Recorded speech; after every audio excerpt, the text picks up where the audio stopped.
Untuk mengetahui perkembangan terkini kasus pembunuhan Vina dan Eki, kita langsung sapa jurnalis Kompas TV Ahmad Fadilah di Mapolda Jawa Barat.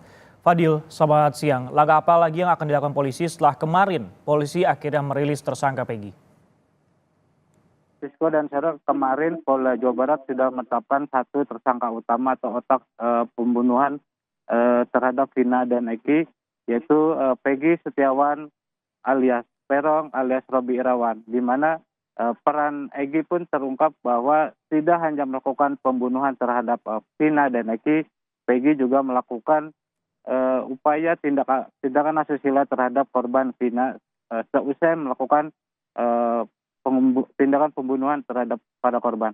Memang hingga saat ini pihak kepolisian masih melakukan pemeriksaan intensif terhadap Peggy untuk melengkapi berkas dan kemudian dialihkan ke pengadilan. Memang Francisco dalam penetapan tersangka Peggy Setiawan ini mendapatkan respon dari pihak keluarga yang menganggap bahwa saat kejadian Peggy sedang berada di Bandung, sehingga baik pihak keluarga melalui kuasa hukumnya akan melakukan upaya hukum, yaitu dengan mengajukan pra peradilan dalam penetapan tersangka ini.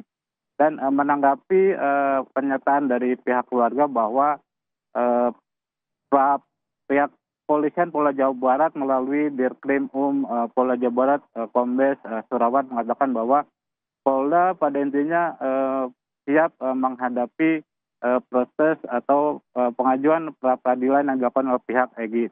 Tetapi memang hingga saat ini pihak kepolisian belum mendapatkan pemberitahuan terkait sidang pra peradilan tersebut. Francisco. Ya, upaya pra peradilan akan dilakukan oleh pihak keluarga dan juga pemeriksaan intensif masih terus dilakukan. Namun begini, Fadilah, polisi kan juga menyebut dua nama DPO lainnya adalah nama fiktif. Bagaimana soal kejelasan ini sebenarnya? Ya, Pak Sisko, memang kalau melihat dari sejak kasus Vina dan Eki ini viral dan menjadi pembicaraan publik, pihak Polda Jawa Barat langsung melakukan penyelidikan dan penyidikan sehingga awalnya rilis pertama Polda Jawa Barat menetapkan 3 DPO dalam kasus Vina ini, yaitu Peggy Setiawan alias Perong alias Robi Irawan, dan ada Dani dan Andi.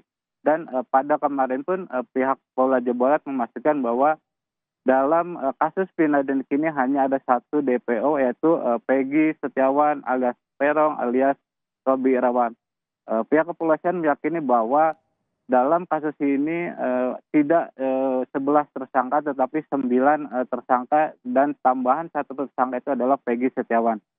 Setelah melakukan pendalaman dan pemeriksaan terhadap para terpidana yang saat ini sudah menjalani hukuman di penjara dan satu terpidana sudah bebas, hal ini diyakini bahwa hasil pemeriksaan tersebut kepada mereka ini tidak ada nama lain selain Peggy Setiawan yang melakukan atau menjadi otak pembunuhan Vina dan Eki ini. Sehingga hal itulah menjadi dasar pihak kepolisian dalam kasus Vina ini hanya ada satu DPO, yaitu Peggy Setiawan. Mengapa 2 DPO ini menjadi fiktif? Dikarenakan hasil pemeriksaan terhadap para tersangka atau para terpidana yang dilakukan pihak kepolisian ini dalam menyebutkan 3 nama atau tersangka DPO ini tidak bervariasi. Ada yang menyebutkan bahwa tersangka itu ada 3, ada yang menyebut itu 2, ada yang menyebut satu tersangka. Sehingga dengan dasar informasi itu kemudian pihak kepolisian melakukan pendalaman untuk mencari kebenaran informasi tersebut, sehingga hanya ada satu tersangka utama, yaitu Peggy Setiawan alias Perong alias Robi Irawan, yang kemarin sudah ditetapkan sebagai tersangka dan dirilis ke publik. Francisco. Baik, Polda Jawa Barat yang tadinya menetapkan 3 orang DPO, sekarang menjadi satu DPO karena ada alasan fiktif. Nah, yang juga cukup menarik sebenarnya Fadilah, ini kan ada pemeriksaan Peggy ini menjadi yang tersangka terakhir, seperti itu, ataupun juga otak pelaku. Akankah akan memeriksa saksi-saksi lain selain pihak keluarga? Ya, memang Francisco, kemarin Dirkrim Polda Jawa Barat menyatakan bahwa dalam kasus ini sebenarnya tidak hanya sampai terhenti di Peggy Setiawan. Apabila ada informasi terbaru yang disampaikan atau yang didapati oleh petugas atau penyidik, kemudian akan langsung melakukan penyelidikan lanjutan untuk mencari apakah ada dari informasi yang baru tersebut menunjuk pada satu tersangka lainnya. Dan selain melakukan pemeriksaan untuk mencari keberadaan Egy, pihak kepolisian pun sudah melakukan pemeriksaan kepada pihak keluarga Peggy yang melakukan atau mengetahui keberadaan Peggy selama pelarian 8 tahun selama ini, sehingga tertangkapnya Peggy ini berdasarkan informasi atau pemeriksaan yang dilakukan kepada pihak keluarga atau pihak perangkat desa di Cirebon.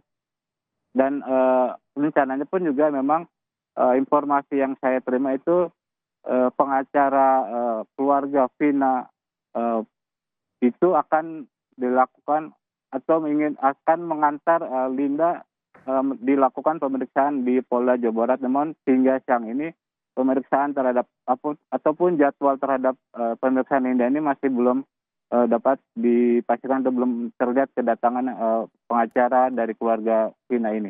Francisco.